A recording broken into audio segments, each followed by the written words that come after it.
Salut ma gueule et bienvenue dans les NewsTube, un nouveau concept que je viens de mijoter pour toi cher viewer. L'idée est simple, à chaque début du mois je fais une review de ce que j'ai pu voir le mois précédent sur le YouTube francophone. Je parlerai de ce qui m'a plu mais aussi de ce qui m'a moins plu, sinon c'est pas drôle. Plagiat ton petit avec cet obtus wesh. Ah je m'y attendais à celle-là. Eh bien figure-toi jeune padawan que non pas du tout. Lui il parle des chaînes montantes et en plus il le fait de manière sérieuse. Moi je vais que parler de ce que j'ai vu, ce qui m'a plu et ce qui m'a moins plu. Toujours avec ce petit côté humoristique qui vous fait craquer mesdemoiselles.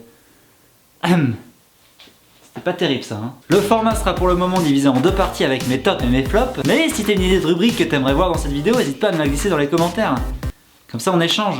Et on commence sans plus tarder avec mes tops du mois d'avril. Mister V est de retour sur sa chaîne principale et ça fait plaisir. Après presque un an d'absence, le jeune Grenoblois revient en force avec son deuxième épisode d'Inspecteur McWalter. Un format complètement différent de ses podcasts de l'époque. À côté avec la thune qui se fait, heureusement qu'il nous propose autre chose. Et même l'humour n'est plus le même. Là on tombe dans du what the fuck, des situations complètement absurdes qui se rapprochent un peu de l'humour d'Antoine Daniel. C'est d'ailleurs sûrement pourquoi ce dernier a un rôle dans la vidéo. Tu parles, c'est seulement pour se faire plus de buzz ouais. Elle a d'ailleurs plutôt cartonné parce qu'elle a récolté plus de 2 millions de vues en une semaine et 134 000 pouces bleus, ce qui est quand même pas mal on peut dire. En parlant du créateur de What the Cut, lui aussi a donné des signes de vie. Tu te rends compte que les derniers épisodes de l'émission qu'il n'est même plus la peine de présenter demandent un certain temps. Le travail est colossal, la mise en scène est gargantuesque et donc il lui est devenu impossible de sortir des épisodes régulièrement. C'est d'ailleurs pourquoi il a ouvert une chaîne secondaire sur laquelle il poste du contenu plutôt aléatoire.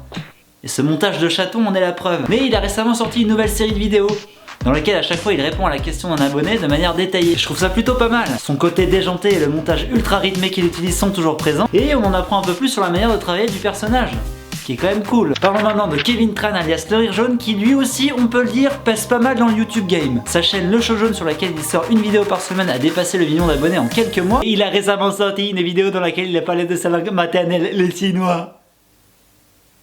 Putain, c'est hyper raciste ce que je viens de faire, hein. Avec son humour, il nous parle des facilités et des complexités de la langue chinoise. Et nom de Dieu, ce que ça a l'air difficile à parler, ne serait-ce que correctement. À quoi bon apprendre le chinois? C'est toutes des planches à pain. Et on va finir par parler de petites chaînes qui montent et qui ont en partie inspiré ce format de vidéo que je fais actuellement. Oui, bon d'accord, j'ai pas d'originalité, c'est dit, c'est dit. Il s'agit bien évidemment de parler de l'univers YouTube sans langue de bois. J'ai cité Antox Colaboy et Absol Vidéo. Chacun à leur manière, ils n'hésitent pas à tacler quelques youtubeurs très connus et à mettre en lumière les côtés sombres de YouTube. Et un peu d'honnêteté, ça fait pas de mal, nom de Dieu. Bah d'ailleurs parlons-en de ces côtés sombres. Il est maintenant l'heure de parler de mes flops du mois d'avril. On dirait une vieille émission télé toute moisie, c'est n'importe quoi. Les délires de Max Ao. Changement d'éclairage, c'est pas très Charlie tout ça. Mais tais-toi putain, je suis sûr qu'ils avaient même pas fait attention. T'es con ou quoi? Les délires de Max a ouvert une chaîne secondaire et ça me reste en travers de la gorge putain. Bon déjà je trouve que le mec a une véritable tête à claque. Ça vous allez me dire c'est mon avis personnel. C'est quoi son humour? Il cherche à faire rire les 5-10 ans ou quoi? Puis c'est pas en se travestissant ou en mettant des accélérés à droite et à gauche qui va être plus drôle. Et là encore une fois vous pouvez dire ouais c'est subjectif, t'es un gros jaloux, tout ça, ok, pas de problème. Sauf que comme je l'ai dit, il a ouvert une chaîne secondaire sur laquelle il a réuploadé d'anciennes vidéos qu'il a très certainement remonétisées. Comment se faire plus d'oseille? Bientôt 3 mois que le Bad Buzz Mad Podcast qui a chamboulé toute la YouTube sphère est passé et pourtant le jeune plagieur continue à s'en prendre plein la gueule. La preuve en est que ces dernières vidéos sorties sont bombardées de pouces rouges et de commentaires pas franchement sympathiques. Y'avait pas une pétition pour fermer ta chaîne? Tu n'as pas compris qu'on voulait plus voir ta gueule de con? Ouah, super vidéo, y a juste un truc qui me gêne. ... Toi Matt, tu peux dégager s'il te plaît? Ce serait mieux pour la vidéo. Merci. Mais arrivera-t-il donc à reconquérir le cœur de son public?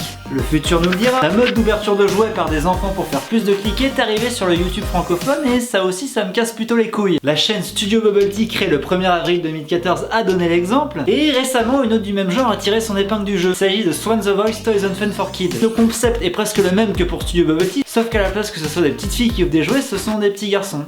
Mais quelle sera donc la prochaine étape pour faire du buzz? Je vous le demande moi. Salut à tous bande de psychopathes. Aujourd'hui j'ai glissé un peu de cyanure dans la soupe de mon papy. Il va bientôt passer à table.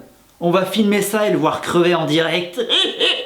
Mais avant qu'on y aille, n'hésite pas à t'abonner à ma chaîne et à me laisser un putain de pouce bleu. Vous savez, j'ai fait un rêve. J'ai rêvé que YouTube mettait en avant de jeunes créateurs, qui les aidait à développer leur chaîne, qui les soutenait dans leur démarche. Puis je me suis réveillé, j'étais faire un tour sur ma chaîne YouTube consacrée au cinéma. Oh putain, l'auto-promo pas trop discrète du tout quoi. Et puis j'ai vu ça. Alors là je me dis pas de soucis, c'est une coïncidence, doit y avoir un problème, je sais pas, ça arrive qu'à moi ce genre de truc. Et puis j'ai été voir sur la chaîne d'un autre petit youtubeur. Et puis j'ai aussi vu ça. Et puis j'ai ensuite été voir sur un petit youtubeur qui fait des vidéos d'art. Donc soi rien à voir avec les jeux vidéo. Et puis j'ai quand même vu ça. Bon, je sais que ça date pas d'hier, mais j'ai découvert que très récemment. Après presque 3 ans sur YouTube. Oui, bah chacun son rythme après tout, hein. Voilà ma gueule, on en a fini pour aujourd'hui. On se retrouve très bientôt pour un nouveau 20 phrases et à la fin du mois pour les news tubes du mois de mai. Donc n'hésite pas à commenter cette vidéo, à la partager et à me laisser un putain de pouce bleu. En attendant, abonne-toi et à la prochaine.